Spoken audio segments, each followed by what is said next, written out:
할렐루야.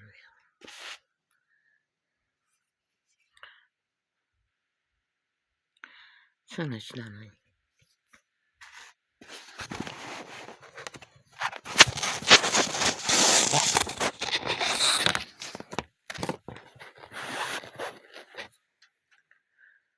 심하게 사고로 허리를 다친 후 1년이 지나고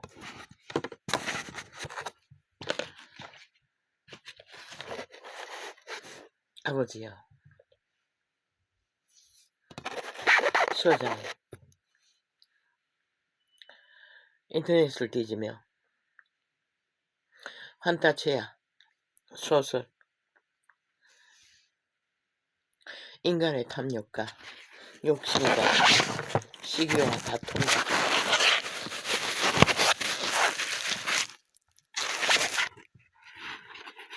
갈취의 욕망 가운데 처한 위기에 처한 인간 사를 펼치는 구조, 구제, 세상의 방법으로 그 죽음의 직전에 내몰려 참으로 죽을 수밖에 없는 처지에 처한 사람들을 구조하고 구제하고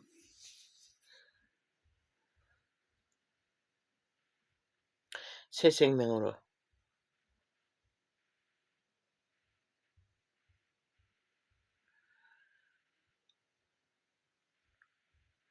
그들을 살리기 위해 엮어가는 소설은 신시대의 소설입니까? 판타지야. 이야기는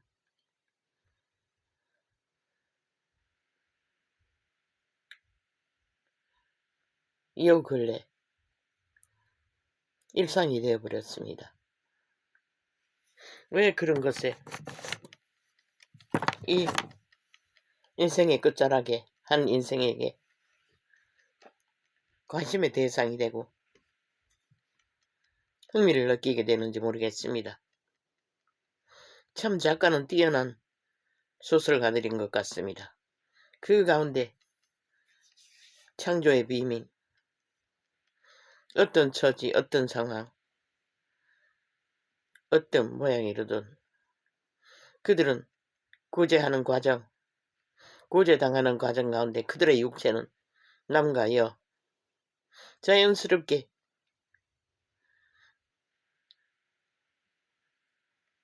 그들의 마음과 육체가 죽음 직전에서 서로가 교제하고 교류하게 됩니다. 그리고 그들은 구제받는 과정에서 육체들의 욕망들은 별것 아니라는 것을 작가들은 풀어내는 것을 봅니다. 하나님의 창조의 법칙과 창조의 법칙에 참으로 기초적인 순수한 인간의 본질을, 물론 제물들의 이야기니 그 이후에는 뭐 그리 대단한 것이 아닙니다. 소자의 관심은 그들이 극한 죽음의 직전에까지 버려졌다가 그 한 사람 한 사람들의 손길에 의해 그들이 구제받고 구조되어 그들의 육체가 회복되는 과정에서 그들의 마음이 지극히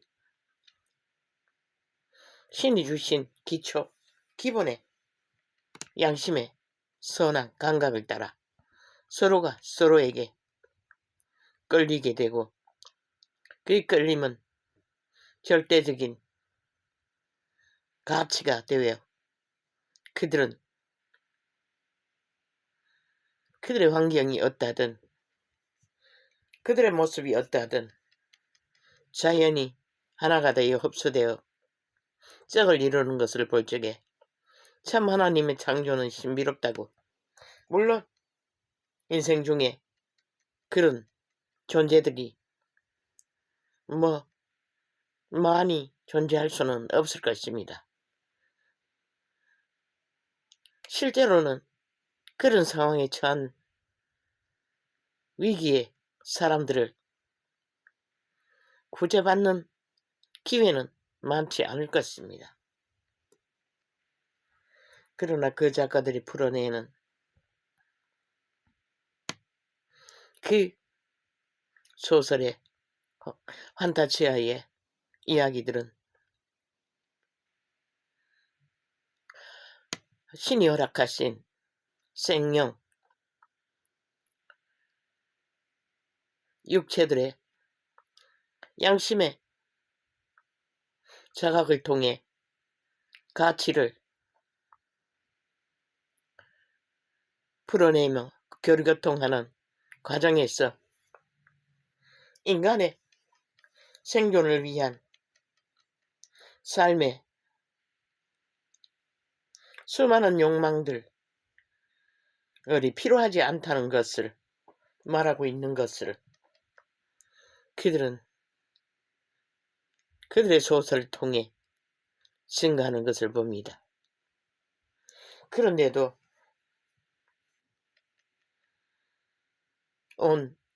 이 세대의 인류는 남자의 성, 여자의 성, 육체들은 영, 양심, 그들의 신들의 자각을 다 잃어버리고 그저 신기루를 쫓아 사탄이 주는 욕망과 정욕이 신이 주는 모든 탐욕을 향해 하나같이 달려가느라 그들의 존재 자체가 얼마나 소중하고 살아 움직이는 육체의 가치가 얼마나 무한한 것을, 영원한 것을, 그 가치 가운데 인생의 때를 실행한다면 이 문명의 때 쥐들은 위기 가운데도 우리의 해법은, 우리의 소망은, 우리의 미래는 그리 처절하지는 않을 것이라는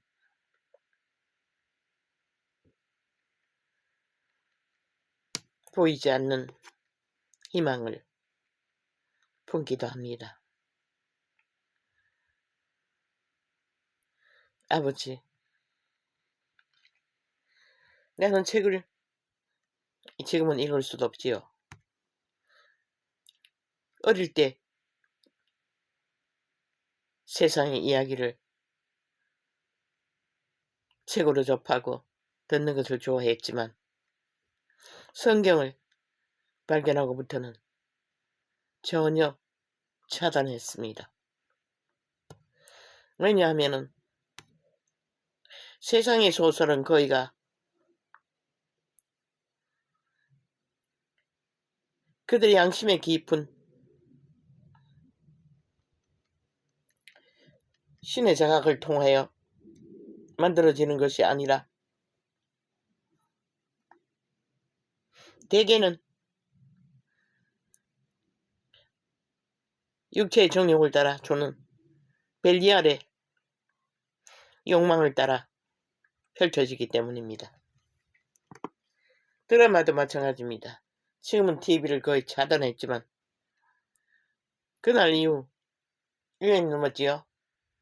TV를 저거 인터넷에 전처로 연결되어 가입해서 TV만 빼내가지고 어떻게 하는 것이 복잡해서 아직 처리를 못했습니다.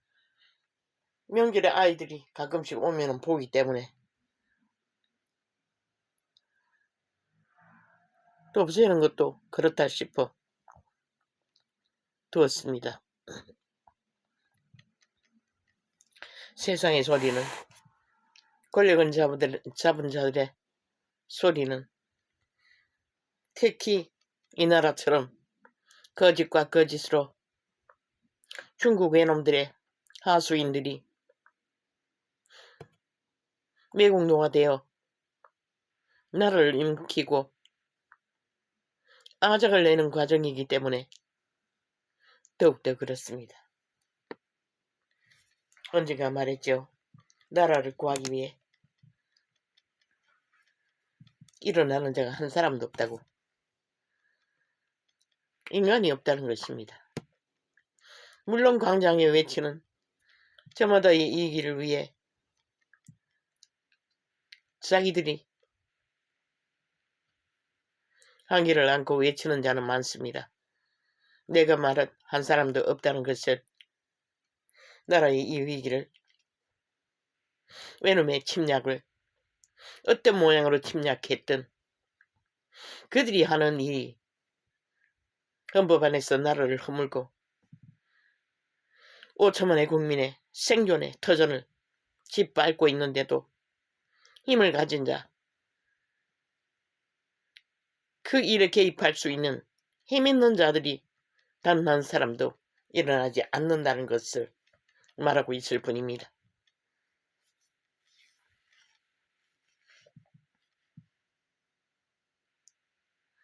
아버지요,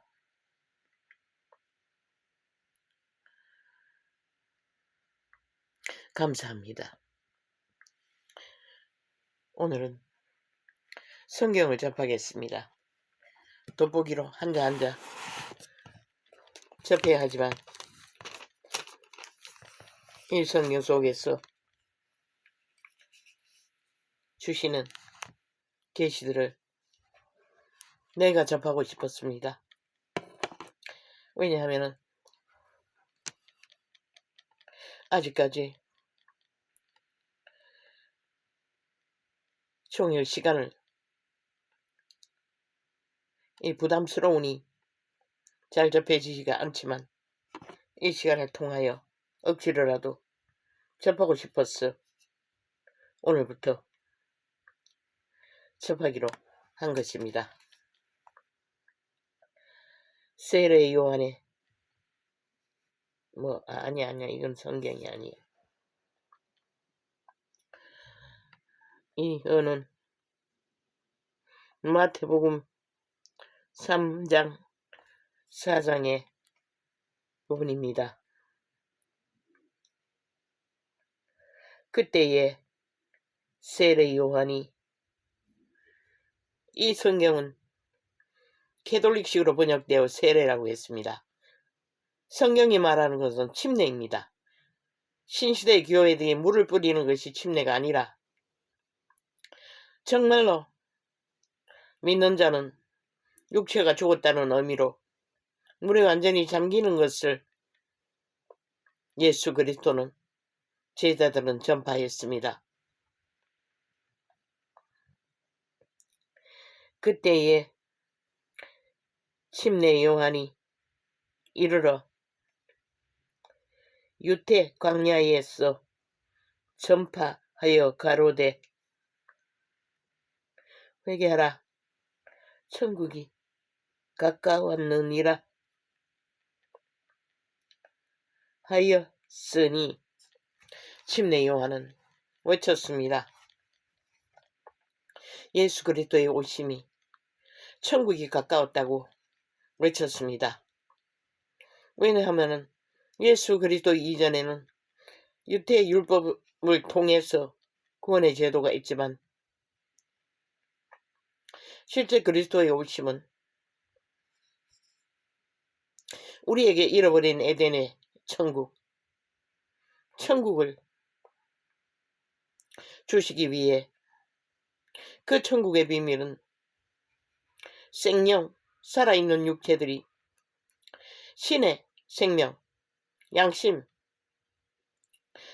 따라 영으로 양심의 자각과 행위가, 가르침이 속사람 영의 가르침입니다. 자각을 따라 그분의 구원을 펼치는, 구원하시기 위해 그분 자체는 천국이 회복되는 소망이었던 것입니다.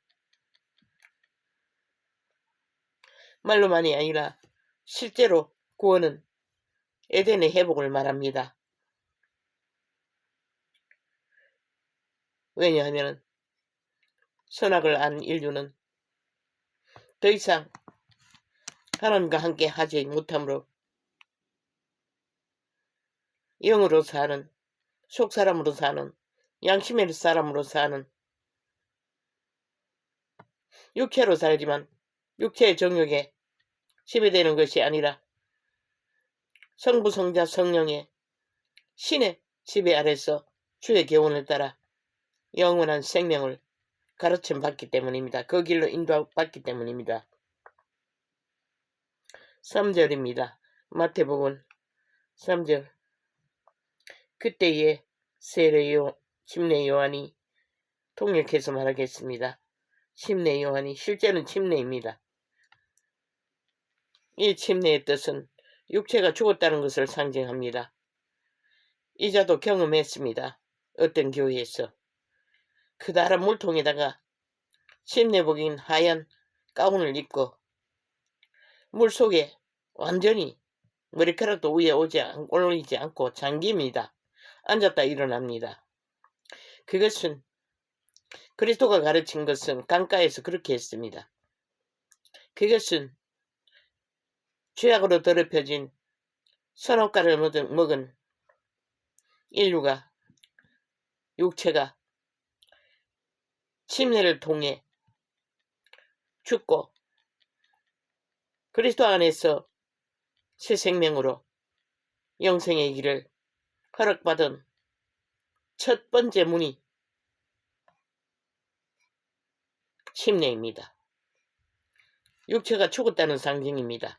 다시 태어나기 위해 죽지 않으면 다시 태어나지 못합니다.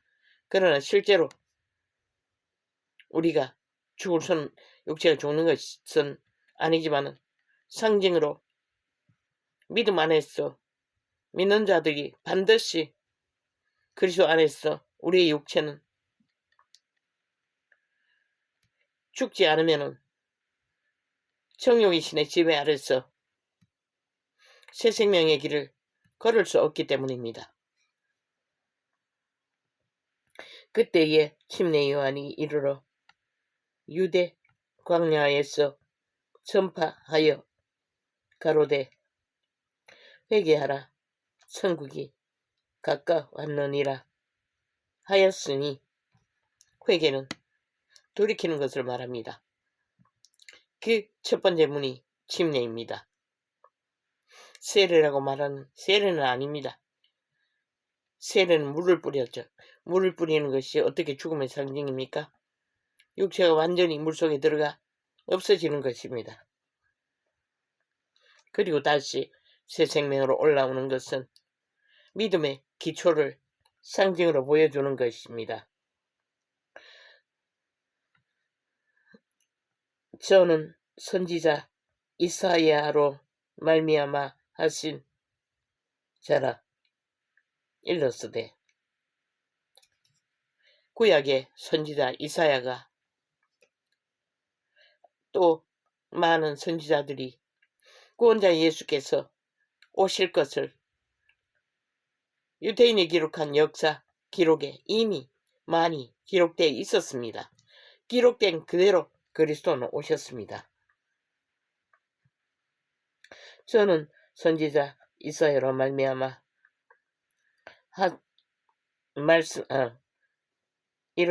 이사야로 말씀하신 자라 일렀으되, 이사야를 통해 그분은 말씀하셨습니다.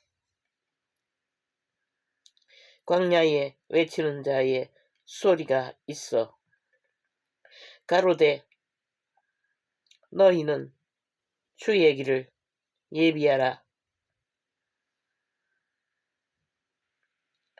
그의 첩경을 평탄케 하라 하였느니라. 이사야는 외쳤습니다.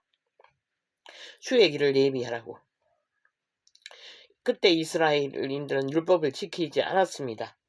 무너진 상태에서 거의가 율법 가운데서 하나님의 길을 예비하고 영으로 양심으로 자신들을 지키는 일을 잃어버린 상태였습니다. 그래서 선지자는 외쳤던 것입니다. 그분이 오실 길을 예비하라고, 준비하라고.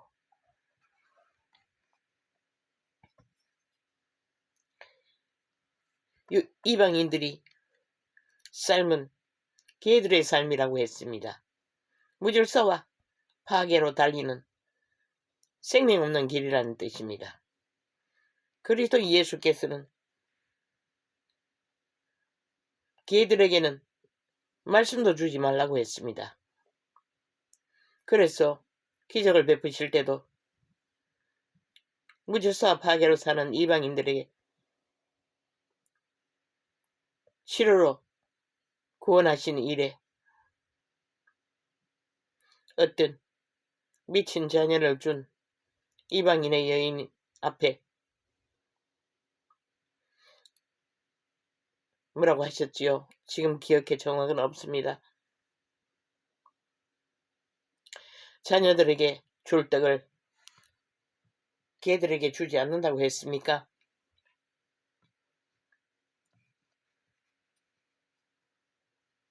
그들의 양심의 법이 영으로 율법 안에서라도 교훈을 따라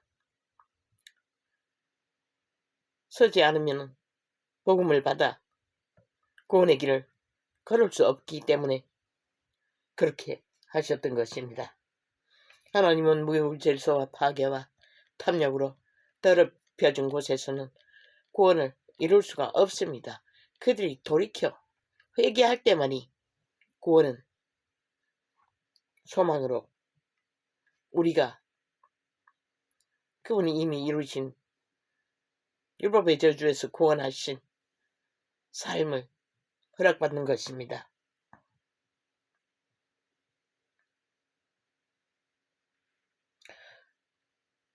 저는 선지자 이사야로 말씀하신 자라 일렀으되 광야에 외치는 자의 소리가 있어 가로되 너희는 주의 길을 예비하라. 그의 첩경을 평탄케 하라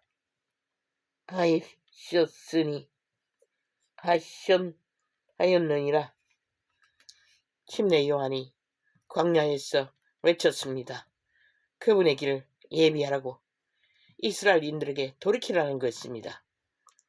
무질서와 파괴로 달리던 길을 돌이켜 선한 양심의 사람, 속사람, 영의 길로 율법 가운데 걸으라는 것입니다.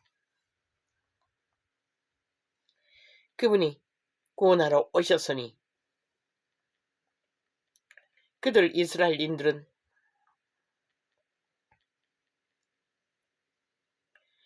율법 가운데 말로는 율법을 취합니다.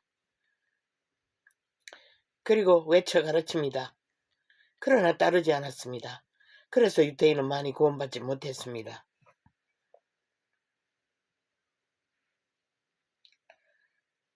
이 요한은 약대 토롯을 입고 허리에 가죽띠를 띠고 음식은 메뚜기와 석청이었더라. 그는 태어날 때부터 광야에서 하나님의 신에 의해 그렇게 자랐습니다. 문명에 찢기 더럽혀진 모든 것을 접하지 않고 오직 생존의 기본, 옷도 문명에 이기전의 화려함을 다 벗고 최선의 가족으로 옷을 지어 입고 한 벌뿐이겠지요. 들 사람이 되어 메뚜기를 잡아먹고 꿀을 먹고 과일들을 먹었겠지요. 철저하게 문명의 안일과 정욕의 신이 주는 모든 것들을 접하지 않고 오직 그리스도 예수 구원자 천국이 우리에 가까이 왔다는 것을 절실하게 외쳤던 것입니다. 그렇게 분명하고 확실하게 외쳐도 이스라엘인들은 그 외침의 의미를 알지 못했고 대적했습니다. 그분이 오시는 길을 사사건건 침략했습니다. 요한은 약대 도롯을 입고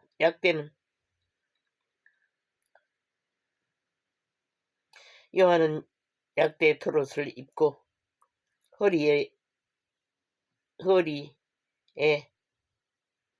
가죽띠를 띠고 음식은 메뚜기와 석청이었더라.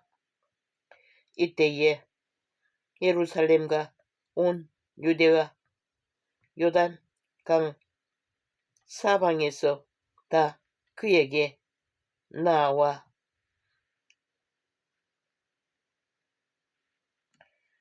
자기들의 죄를 자복하고 요단강에서 그에게 침례를 받더니 유태인에게 버림받고 벗어난 불유 유대인의 율법 가운데 경고하지 않는 자들이 그 침례 요한의 외침을 듣고 수많은 사람들이 그 말 아래 나와 회개를 했습니다. 죄를 자복했습니다. 그리고 그렇게 자복하는 자들은 침례를 주었습니다. 그리고 그리스도의 생명의 길을 허락받은 것입니다. 그것은 그리스도가 나무에 달려 죄값을 다 치르기 전에부터 이루어졌습니다. 그런데도 그 피값은 그분의 죽음 이후에 동일하게 믿는 모든 자들에게 베풀어졌습니다. 그 이전에는 그분이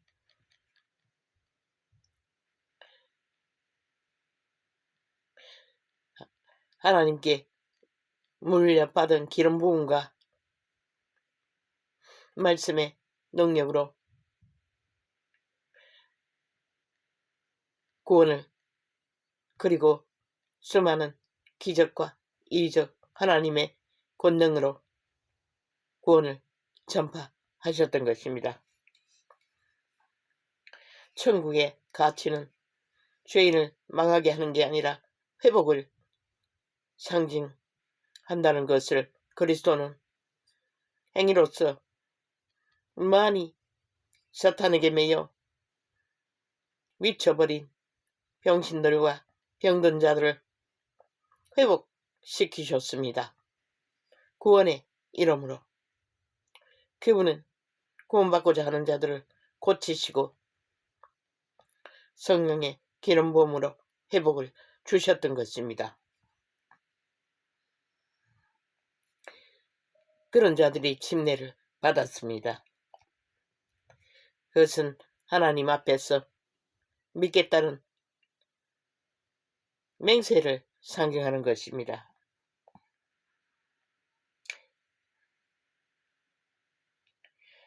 이때에 예루살렘과 온 유대와 요단 강 사방에서 다 그에게 나와 자기들의 죄를 자복하고 요단강에서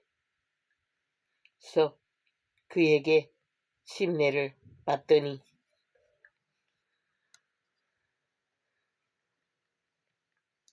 마침내는 그리스도를 통해서 구원의 기초는 이렇게 세워졌습니다. 이자는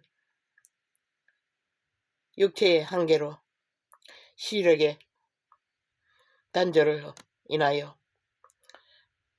사고당하기 전에는 시력이 이렇게 망하지 않았습니다.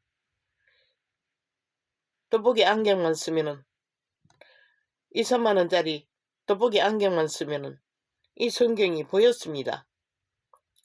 잘 안 보일 때는 돋보기를 하나 더 댔지만은 지금은 그 돋보기는 서도 서나 안 서나 아무 소용, 오히려 서면 더 부여지고 초강력 확대경을 볼 수가 없습니다. 그러나 이자는 40년 가까이 하나님과 접한 성경을 접한 과정 속에서 성경의 내용, 그분의 가르침의 비밀, 그분의 계시들은 거의 다 어느 부분을 접하든지 엮어집니다. 그분의 성경의 기록은 구원을 말합니다. 구속을 말합니다. 천국을 전파하고 새 생명을 전파하는 것이 목적입니다. 비밀입니다. 그분의 피는 그것을 말하고 있습니다. 그래서 어느 부분을 접하든 이자는 계시로 풀어내는 것일 뿐입니다. 신시대에 종교라고 교회라고 수많은 싹꾼들과 아닌 자들이 가르치는 부분과는 거리가 멉니다. 그들은 실패했지요. 그들의 종교는 실패했습니다. 하나님 말씀보다 그것을 가르치는 자의 권력이 하나님 앞서 세워졌기 때문에 그들은 파산한 것입니다. 그들은 그 권력의 자리에 서면 안 되는 것이었습니다. 구약에도 유대인들이 망한 것은 하나님의 말씀을 가지고 유대인들은 하나님의 권력을 주었습니다. 그러나 복음시대는 뭐라고 했습니다. 그러니까 뭐라고 말했습니까? 예수 그리스도는 섬기러 왔다고 했습니다. 오직 구원을 전파하고 구속을 전하기 위해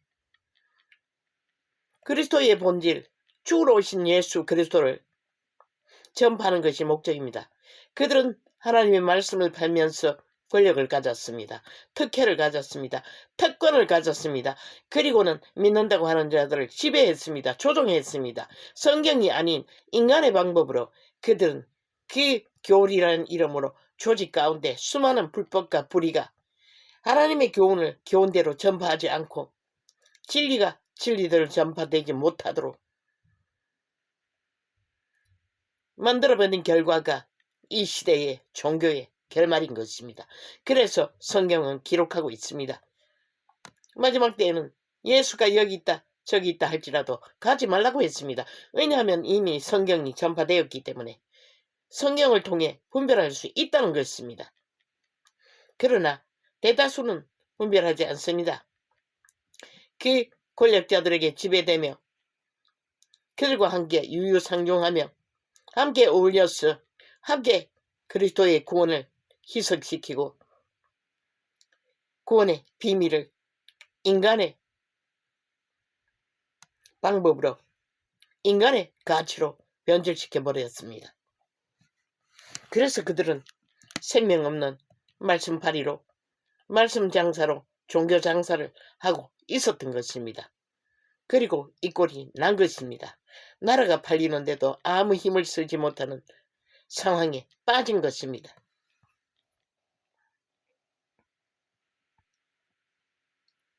저는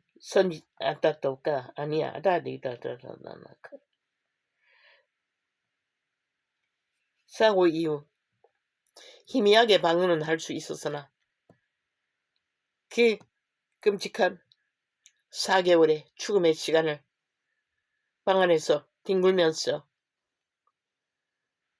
이자는 모든 것을 잊어버렸습니다.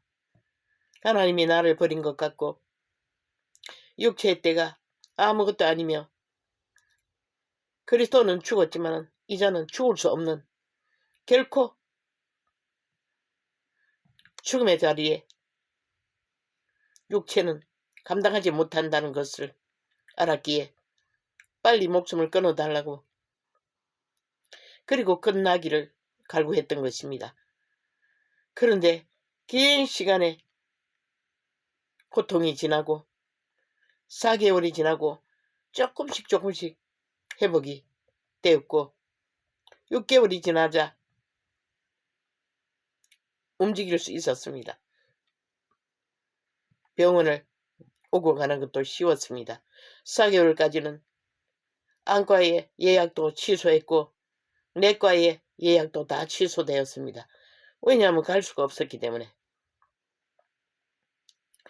그 6개월이 지난 후에 택시를 타고 오고 갈 수가 있었으나 아직도 방언을 하고 기도를 회복하는 일은 멈췄습니다. 그러나 성경을 접하면 풀어주시는 전체 성경을 파악하는 구원의 비밀을 계시로 받은 자로서 성경은 풀어지는 것입니다.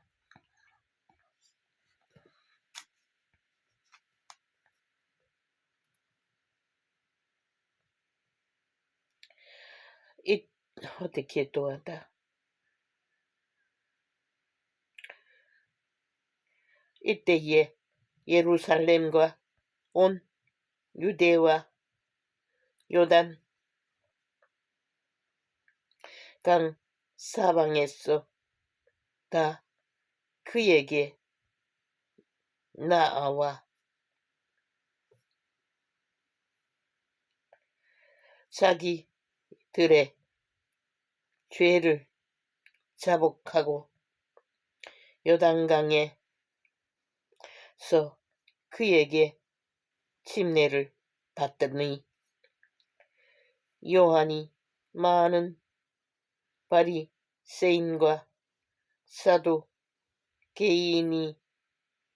침례 베푸는데 오는 것을 보고 이르되 독사의 자식들아 누가 너희를 가르쳐 임박한 진노를 피하라 하더냐? 바리새인과 사두개인은 말씀바리 장사꾼이었습니다. 그 말씀을 팔아 말씀은 따르지 않고 이권을 삼고 인간의 정욕을 따라 육체의 이기를 따라 말씀을 희석시켰던 것입니다. 그리고 그들은 그 말씀바리로 권력을 삼아 백성들을 흩어버렸던 것입니다.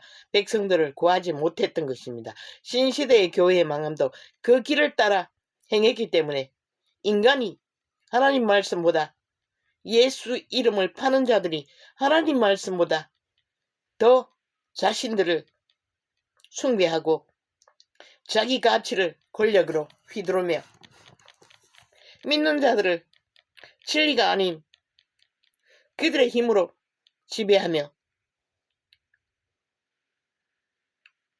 믿는다고 하는 모인 자들의 세상에 가치가 있는 자들끼리 유유상종하고 그들은 부패하고 망해 갔던 것입니다. 성경은 기록하고 있습니다. 그렇게 하지 말라고. 금덩어리 가진 자들을 앞자리에 앉히고 가치 없는 자들을 뒷자리에 앉히는 짓거리를 하지 말라고 어느 부분인가 기록하고 있습니다. 인간의 가치로 진리를 논하지 말라는 것입니다. 유태인이 그것을 했기 때문에 유태인이 망한 것입니다. 신시대에 오신 캐톨릭은 아예 제국을 만들어버렸죠. 그리고 그들의 선생이라고 말하는 특권을 권력을 가진 자들은 완전하게 제국의 보호 아래 백성을 지배하고 말씀만 파는 부류가 되어버렸지요. 그리고 많은 성경을 교리라는 이름으로 변질시켰지요.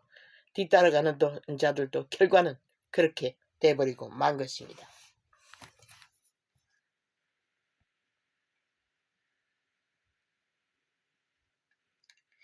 요한이 많은 바리새인과 사두개인이 침례 베푸는데 오는 것을 보고 그들은 구원받기 위해 침례 요한의 외치는 말씀 가운데 그들도 침례받기 왔습니다. 그러나 그들의 교리는 진리를 벗어나 인간의 특권과 권력으로 바리새인이나 사두개인들은 율법을 사고팔며 자신들을 하나님 말씀보다 더 높이 세워 특권과 특혜로 굳게 길들여진 자들이었기 때문에 하나님은 독사의 새끼라고 침례 요한을 통하여 그들을 극렬하게 판단하셨던 것입니다. 그런데 신약의 예수 그리스도는 왜 그 기초를 규모로 세우지 않습니까? 그래서 망한 것입니다.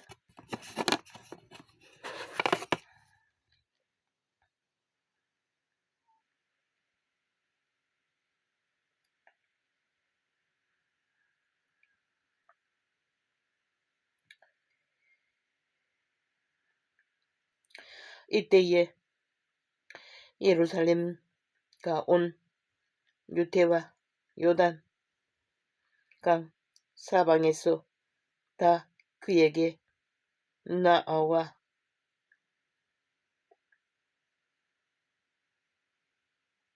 나와서 그에게 침례를 받더니 대다수 부류 양심의 법을 따라 인간을 지키려고 몸부림쳐도 한계를 가지고 지키지 못한 가난하고 병든 자들은 대다수가 쉽게 구원을 받았습니다. 그러나 견고하게 세상을 누리고 하나님의 법을 팔고 하나님의 교훈을 자기들의 이권을 삼고 말만 하고 따르지 않았던 사두개인과 바리새인들은 하나님 말씀 위에서 자기들 높은 곳에 세워 자랑으로 삼고 이권으로 삼았던 자들을 침례 요한은 뭐라고 했습니까? 이때에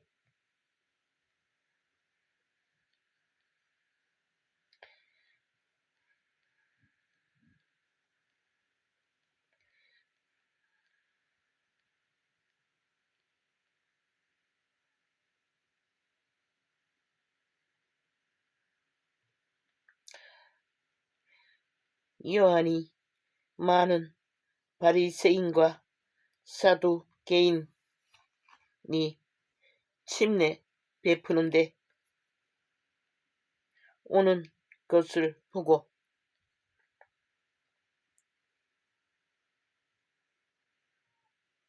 이르되 독사의 자식들아 누가 너희를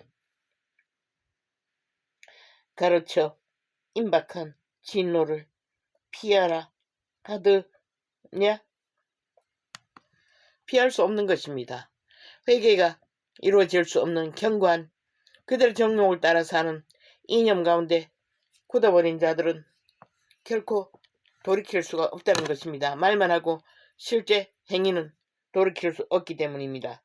독사의 뱀의 정욕의 신의 탐욕을 견고히 세우고 하나님의 말씀 위에 군림하는 자들이기 때문에 침례 요한은 그들을 알고 독사의 새끼들이라고 그렇다고 해서 하나님의 진노를 피할 수 있는 것이 아니라고 적나라하게 외치는 것입니다.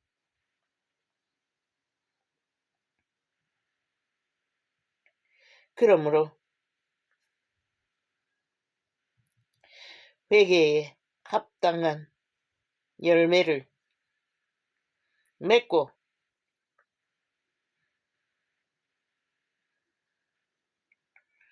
속으로 아브라함의 이 우리 조상이라고 생각지 말라. 회개에 합당한 열매를 맺었다는 것은 형식적으로 회개를 베푸시는 과정을 회개한다고 말은 하고 침례를 받고 저희들도 아브라함의 자손이라고 말하지 말라는 것입니다. 근본적으로 그들이 잘못된 것을 돌이켜 구원의 길을 찾아 서지 못하고 영으로 살지 못하고 여전히 육에 견고한 그들이 자랑거리로 삼는 모든 것들, 그들은 세상의 권력을 가지고 이권을 가지고 부여를 가진 것을 자랑거리로 삼는 것입니다. 하나님의 법안에서 그것은 존재하지 않습니다. 그것을 돌이켜 회개하고 고치지 않고 침례만 받으면 아브라함의 자손이라고 말하지 말라고 성령의 사람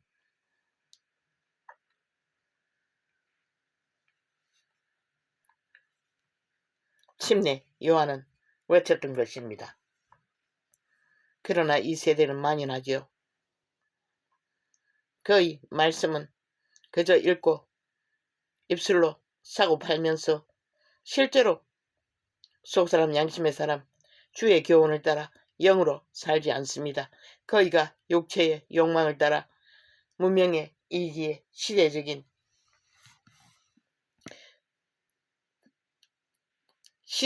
이념을 따라 당연히 그들은 종교는 그저 이념으로만 붙들고 있을 뿐이고 실제는 그들은 좁은 길 협착한 길을 따르지 않는다는 것입니다. 가르치지도 않습니다. 그 결과가 시간의 끝을 맞은 것입니다. 생각지 말라. 내가 너희에게 이르노니 하나님이 능히 이 돌들로도 아브라함의 자손이 되게 하시리라. 하나님은 능히 돌같은 참으로 죽어버리 아무 가치 없는 망한 육체들이라도 하나님은 능히 그들을 기름 부어 돌이켜 아브라함의 자손으로 만들 수 있다는 것을 이렇게 증거하신 것입니다.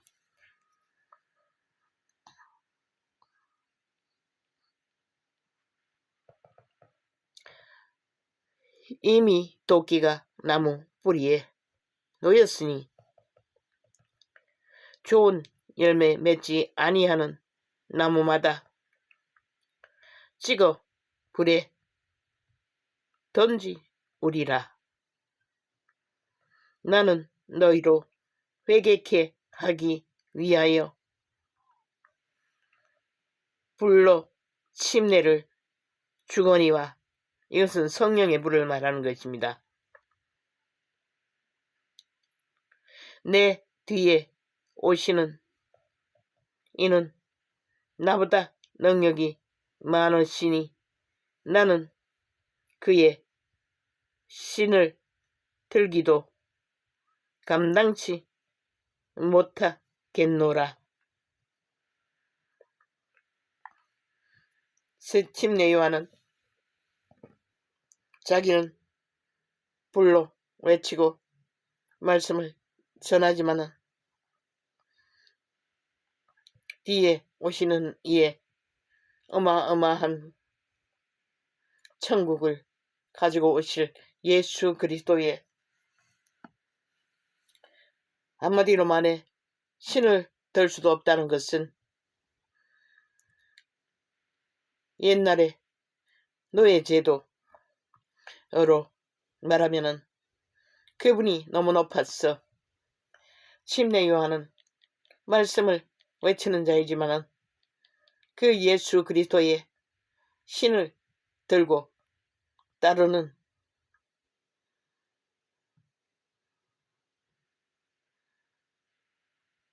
노예의 가치도 신이지 못했다고 했습니다. 그분이 가르치는 비밀은 무엇입니까? 하나님 앞에서 하나님의 말씀을 외치는 자의 인간의 교리 안에서 특권과 특혜와 권력과 권세는 인간에게 부릴 수 있는, 요구할 수 있는 권력은 없다는 것입니다. 정말로 진리로 외치는 자는 무서울 정도로 그분은 우리가 감당하지 못할 생명을 전하러 온 천국의 주체이기 때문입니다. 이 세태에 많은 종교파리, 말씀파리 장사꾼들은 로마는 아예 제국을 세웠지요. 자기들의 특권 특혜가 기본이고 따르는 자들은 자기들의 지배 아래 관리되는 대상이라고. 하나님의 구원의 법과는 정반대입니다.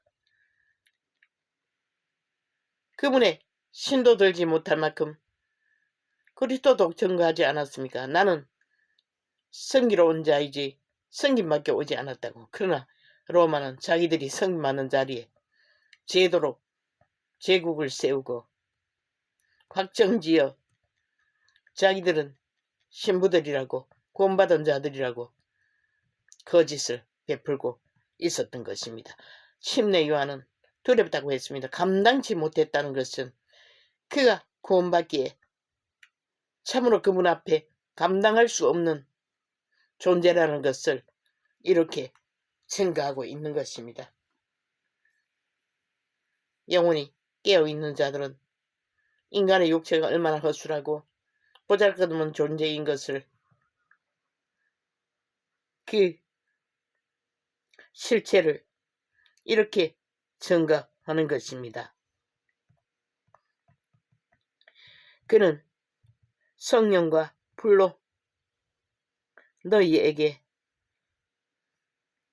침례를 주실 것이요. 초대교회는 오직 그분의 불로 기적과 이적과 죽은 자들을, 돌덩이 같은 자들을, 완전히 망한 자들을 살리는 일이 기적과 이적이 끝이 없었습니다. 그리스도의 손길을 통해서 제자들도 그 일을 했지만 그리스도처럼 확실하게 분명하게 능력으로 행한 것은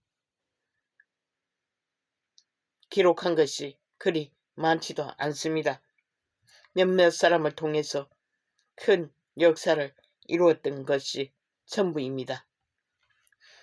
이어서 무엇을 말합니까? 그분의 불로 성령으로 우리가 구속받은 하나님의 자녀들로 그분의 보호를 받는 자의 가치는 인간의 가치로서 희석시키고 묻어버리고 감출 수 있는 것이 아니라는 것을, 그러나 신시대의 종교는 그 가치보다 기록된 활자들을 입으로만 주절대고 그들의 마음에 붙들지도 못하고 그저 종교 지식을 사고 파는 모임과 흩어짐 가운데 그들의 행위는 모두가 다 육체의 정욕을 따라 사는 가치를 두고 그 가치 가운데 유의상종하며 수많은 무리들이 모이고 흩어지나 실제 구원의 비밀은 그들은 알지도 못하니 어떻게 전합니까? 그들이 아는 것은 정욕의 나라, 육체의 나라, 육체의 소욕과 가치로 굳게 그 자리에 선 자들이 어떻게 진리의 비밀을 전할 수 있겠습니까?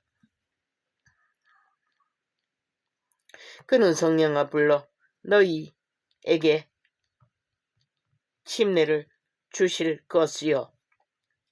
손에 키를 들고 자기의 타작 마당을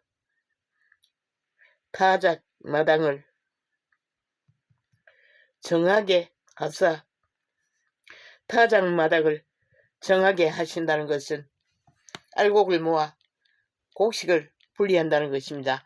이자의 어린 시절에 타작은 지금처럼 신기계로 하는 것이 아니라 곡식단을 집까지 가져와서 와랑기계 발로 밟아 곡식알을 털어내는 일을 어릴 때부터 부모와 함께 그 기계를 밟고 곡식을 터는 일을 다 했습니다. 그 과정은 참으로 힘들고 어렵습니다. 지금은 기계 하나가 다 해버리죠. 온 까끄레기가 머리부터 발끝까지 뒤집어 쓰고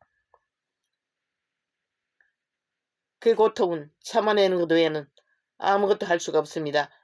그래서 기계로 털어낸 곡식알을 또 그것으로 끝나는 게 아닙니다. 그것을 멍석을 가지고 껍질을 걷어내고 또 키를 가지고 가루들을 분리합니다. 그렇게 곡식을 모아 저장하고 타자기를 한번 시작하면은 몇 날 며칠이 걸립니다.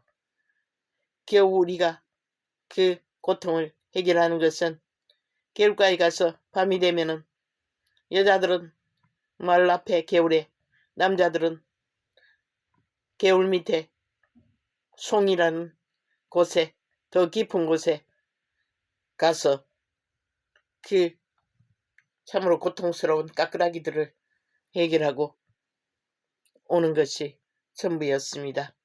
그 알곡을 모으는 과정은 과거에는 너무나 힘들었습니다. 그것을 그리스도께서 성령의 불과 능력으로 그것을 한다는 것입니다. 그들의 믿음이 천국의 믿음, 구원의 믿음을 예수 그리스도의 믿음으로 알곡으로 모아지는 과정은 육체의 죽음을 상징하는 침례를 통해 그들이 그리스도의 교훈으로 양심의 속사람, 영의 사람으로 그 교훈을 따라 세우는 길은 좁은 길, 협착한 길, 다 알곡을 모아들이는 타작 과정을 다 겪어야 하는 고통에 따를 수 있는 좁은 길, 협착한 길입니다. 왜냐하면 정욕으로 사는 육체의 길, 육으로 사는 길은 오직 육체의 안일과 평안과 보장을 만드는 모든 것을 얻기 위해 달리는 그 길에는 하나님의 선한 양심의 법, 교훈의 안에 우리가 한계를 정하고 걸을 수 없는 것입니다. 세상을 따라, 세상의 방법을 따라 그들은 그것을 추구합니다. 그래서 그리스도께서는 타작마당에 알곡을 모으는 것처럼 영혼의 소생과 구원의 길은 알곡이 되는 길은 고통이 따르는 쉽지 않는 길이라고 말하고 있습니다. 또 다른 곳에서는 말했죠. 그 알곡을 부수어 껍질을 벗기기 위해 당하는 과정은 참으로 어렵습니다. 절구에 찍어서 껍질을 벗깁니다. 반드시 영혼의 소생은 고통이 따른다는 것을, 육체는 안일 가운데서 그것이 이루어지지 않는다는 것을 많은 증거로 증거하고 있으나 교회는 시대의 예수 파리들은 그 모든 가정을 다 저버리고 그저 말씀놀이 말씀팔이, 그저 하나님의 말씀을 구원을 사고파는 모든 것으로 종교를 유지했고 구원이라 이름하고 수많은 사람들을 유유상종하고 모아들이나 그들은 결국 진짜 구원이 아니라 다른 예수, 다른 영, 구원이 없는 영을 전파했다는 것입니다. 그는 성령과 불로 너희에게 침례를 주실 것이요.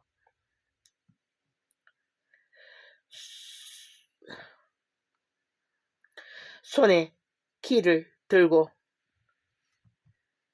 자기의 타작 마당을 정하게 하사 알곡은 모아 곳간에 들이고 쭉정이는 꺼지지 않는 불에 태우시리라.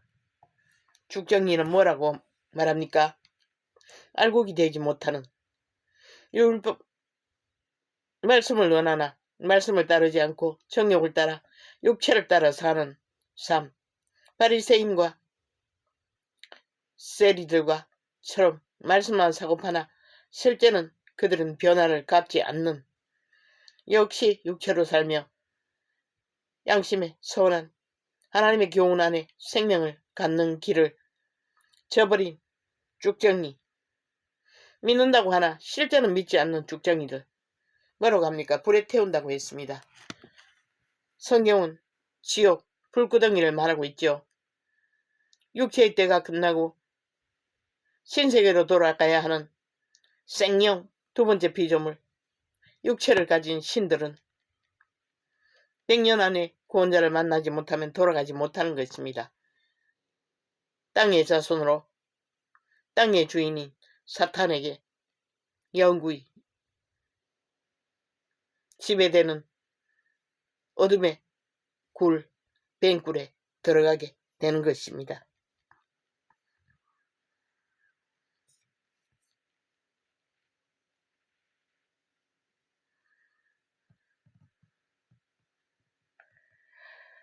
침례를 어떻게 떠도는 나나카. 이거는 성경이 아니네. 이 때에 예수께서 갈릴리로서 요단강에 이르러 요한에게 침례를 받으려 하신대 선지자들이 말씀하신 형식, 그리스도 예수도 물침례를 받아야 했습니다. 왜냐하면 그분이 신의 아들이지만 만인류와 동일한 육체를 가졌습니다. 그 육체를 물로 죽음을 상징하는 침례를 받지 않으면 그는 구원자가 될 수 없었던 것입니다. 침례 요한의 앞에, 선지자 앞에 하나님은 친히 인간이 받아야 할 과정을 받으셨습니다. 그분의 침례는 자기의 죄로 인한 침례가 아니라 만인류의 죄를 대신하고 죽어주는 과정, 인류의 죄를 대신하는 침례였습니다.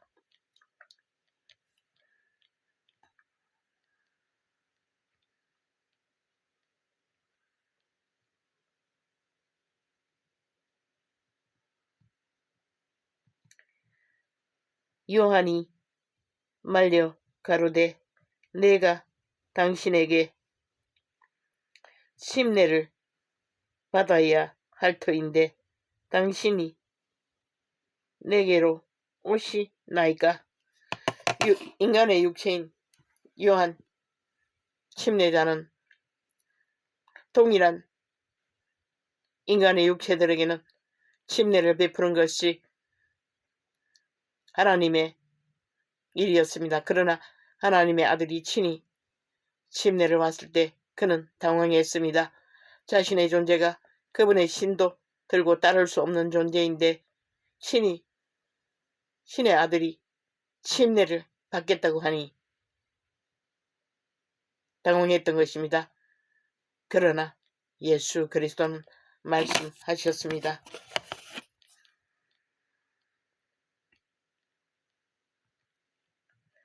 예수께서 대답하여 가라사대 이제 허락하라. 우리가 이와 같이 하여 모든 의를 이루는 것이 합당하니라 하신대. 하나님의 아들이라도 죽으러 오신 예수 그리스도는 동일하게 육체를 입었기 때문에 그 육체를 바쳐야 하는 자는 하나님의 말씀의 법 안에서 죽음의 상징인 침례를 동일하게 받아야 하는데 스스로 할 수는 없으니 광야에 외치는 자 주의 길을 예비하러 오신 침례 요한을 통하여 침례를 받는 것이 협력하여 합당한 일을 이루시는 일이라고 그분은 말씀하시는 것입니다. 허락하라 우리가 이와 같이 하여 모든 의를 이루는 것이 합당하니라 하신데 이에 요한이 허락하는지라. 예수께서 침례를 받으시고 곧 물에서 올라오실새 하늘이 열리고 하나님의 성령이 비둘기같이 내려 자기에게 임하심을 보시니라. 성령의 비둘기, 순교를 상징하시는 것입니다. 죽으러 오신 예수 그리스도 육체를 성령의 비둘기, 순결케 하는 하나님의 기름 부음을 비둘기의 형상으로, 깨끗함의 형상으로, 거룩함의 형상으로 하나님은 내려 주셨던 것입니다.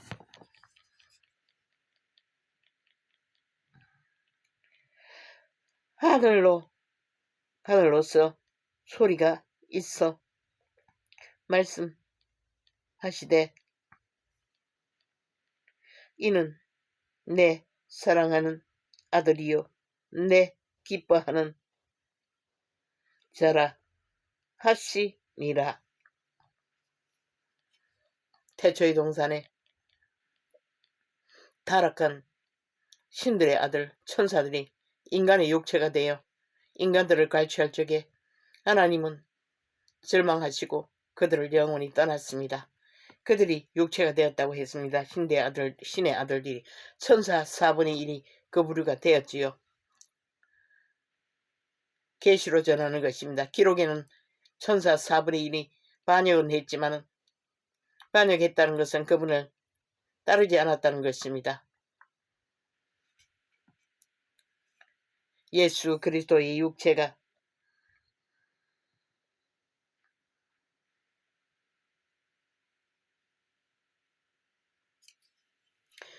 그분의 인간이 받는 침례를 받으시고 물에서 올라오실 적에 하나님은 증거하셨습니다.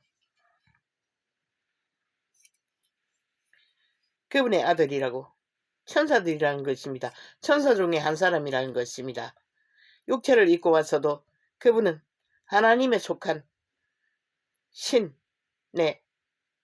하나님의 아들, 독생자 외아들이라는 것입니다. 인류의 죄값을 치르기 위해 육체를 입고 오셨습니다. 루시퍼 사탄은 육체를 입은 것이 인간의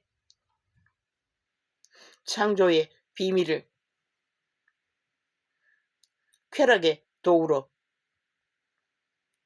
삼기 위해, 지배하기 위해 육체가 되었지만 예수 그리스도는 오직 그 죄로 타락한 죽은 인류들을 구하기 위해 제물로 오셨던 것입니다. 하나님 아버지는 친히 하나님의 아들이라고 성령의 비둘기로 거룩함을 입은 예수 그리스도의 침례 받는 그 자리에서 하늘로서 소리가 났어. 그곳에 있는 모든 자들에게 하나님이 친히 말씀하셨습니다. 하늘이 열리고 하나님의 성령이 비둘기같이 내려 자기 위에 임하심을 보시더니 하늘로서 소리가 있어 말씀하시되 이는 내 사랑하는 아들이요 내 기뻐하는 자라 하시니라. 그리스도는 하나님의 기뻐하심을 따라 하나님의 구속의 길을 죽음으로써 육체를 입었으나 그 육체를 제물로 바치기 위해 오셨기 때문에 하나님은 그분을 하나님의 아들이라, 인간의 아들이 아니라는 것을 증거하셨습니다. 신에 속한 천사 중에 하나라는 것입니다. 그는 육체를 입었으나 그 육체는 오직 인류의 죄값을 치르는 제물이 되기 위해 입었다는 것입니다. 인간은 많은 사람이 다 죄를 물려받아 동일한 죄인이지만 신의 이름으로 태어난 예수 그리스도는 원래 본인의 죄는 없는 것입니다. 오직 인류의 죄를 대신하기 위해, 제물이 되기 위해 하나님이 기뻐하심을 입어 친히 하나님의 아들이라고 증거하셨습니다. 또 창세기에 타락한 천사들의 부류, 인간의 딸들을 육체를 입고 취한 그들을 하나님은 동일하게 하나님의 아들들이 육체가 되었다고 증거하셨습니다. 그리고 하나님이 신이 영원히 사람을 떠난다고 증거하셨던 것입니다. 그러나 예수 그리스도는 기뻐하는 아들이라고 했습니다. 오직 하나님의 구속의 뜻을 세우기 위해 제물로 바쳐진 그 천사 중에 하나, 하나님의 아들이라 칭함을 받는 자로서 세워진 것을 하나님이 친히 소리로서 침례받는 그 자리에서 많은 사람들을 위해 증거가 되는, 들리는 소리로 말씀하셨던 것입니다.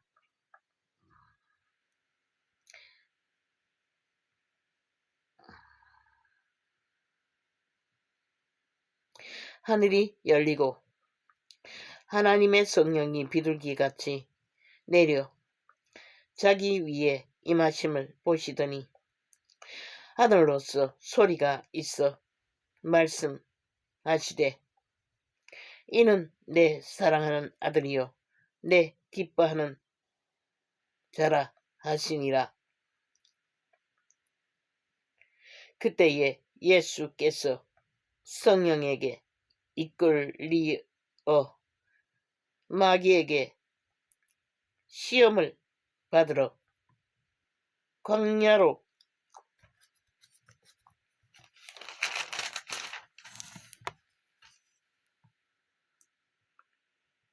가사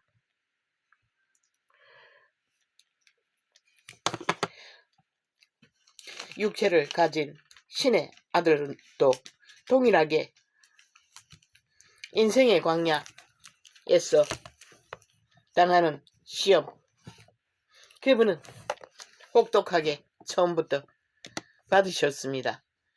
40일 동안의 육체를 가진 신의 아들은 금식을 하셨습니다. 먹지 않고 40일을 광야 들판에서 하나님의 때를 기다리는 시간을 가지셨던 것입니다. 우리의 구원은 그저 말로만 하는 너무나 쉬운 믿음이 아닙니다. 역사 속에 증거를 세우고 구원자를 보내시고 그 길 위에서 참으로 혹독한 육체의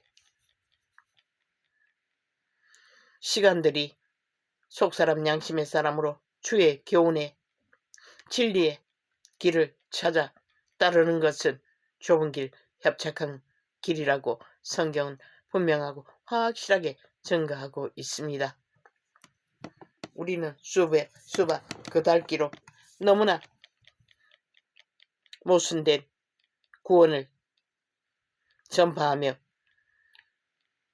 시대의 끝을 만들고 말았습니다.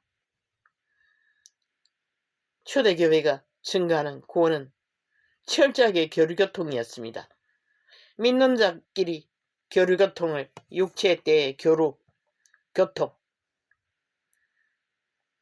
과정은 세상과 분리되어 분명하게 구분되고 분리된 증거를 세웠습니다. 그러면 문명인의 욕심으로 과학과 역사 위에 모든 것이 풍성하여 졌다 할지라도 그 기본은 달라지지 않습니다. 우리는 우리가 이루어야 할 구원의 비밀을 성경의 기초를 통해 그분의 걸으신 길을 통해 날마다 다시 점검하고 세워야 한다는 것을 발견하게 됩니다. 오 아버지여, 40년입니다.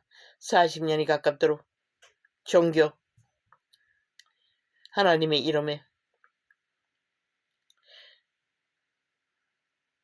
유전을 쫓아 절망하며 낙심하며 달려온 이 길 위에서 다시 또 하나님의 증거를 계시로 세우는 자의 길에 서게 되었습니다. 생각이 나고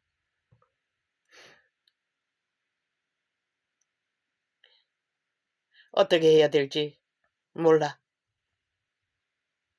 답답했습니다. 그러나 기적으로 하나님은 저 아이를 감동시켜 또 열어주시고 다시 외치게 하셨습니다. 어떤 만들어진 과정이 있는 것도 아니고 규모가 있는 것도 아닙니다. 성경이 제시하신 예수 그리스도의 증거, 제자들의 증거, 구약의 증거들을 접하며 아버지가 주신 계시 안에서 소자는 증거를 작게나마 전파하겠습니다. 오늘도 무기력했습니다. 한번 바깥에 갔다 오면 아버지요, 참으로 골탕입니다. 부엌에 양배추를 삶고 이것저것 뭘 하기 위해 한 2시간 정도, 한두 시간 정도 서가 있어도 과로가 됩니다.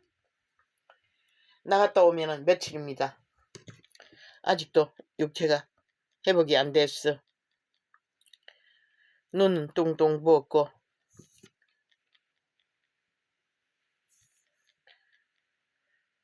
힘들지만은 이 시간에 오늘의 창을 열었습니다. 오늘은 유튜브입니다. 감사합니다. 고맙습니다. 오늘은 이렇게 적겠습니다. 오늘이 1월 3일입니까?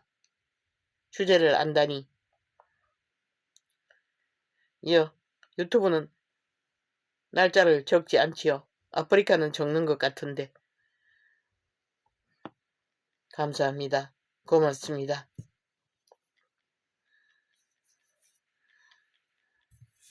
예수님의 이름으로 감사드립니다. 오 아버지여, 고맙습니다. 우리를 위해 피 흘리신, 나무에 달리신 예수 그리스도, 이자는 죽음의 끝자락에 육체의 한계를 안고 극심한 고통에 죽음보다 혹독한 고통 가운데 갇혔을 적에 죽을 수 없었습니다. 차라리 끝내돌라고 예수 그리스도께서는 어떻게 그 죽음의 과정을 견디셨느냐고 인간은 못하겠습니다. 라고 고백했습니다. 그것이 끝인 줄 알았습니다. 그러나 시간이 지나 1년이 지나고 보니 거리는 만병신이 되어버렸고 많은 문제를 안게 되었으나 하루의 일과를 감당하는 것은 아버지의 기적이었습니다. 하나님의 보호하심이 없으면 불가능한 것입니다. 감사합니다. 고맙습니다. 이 땅에 남은 시간이 얼마인지 모르지만 남겨두고 가야 하는 한 놈, 두 놈, 세 놈 불쌍히 여겨주십시오.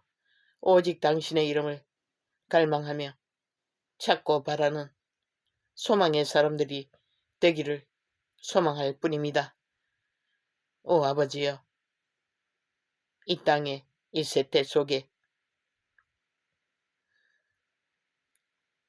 어둠의 지배 아래에서 하나님을 알지 못하는 모든 많은 육체들, 오 하나님, 오 주여, 세태 속에 구원받지 못한 모든 자들을 불쌍히 여겨 주십시오. 주님의 때를 예비할 수 있는 자들이 되게 하여 주십시오. 고맙습니다. 그래도 한날의 삶을 감당케 하신 하나님의 선하심에 감사를 드립니다. 할렐루야. 아멘.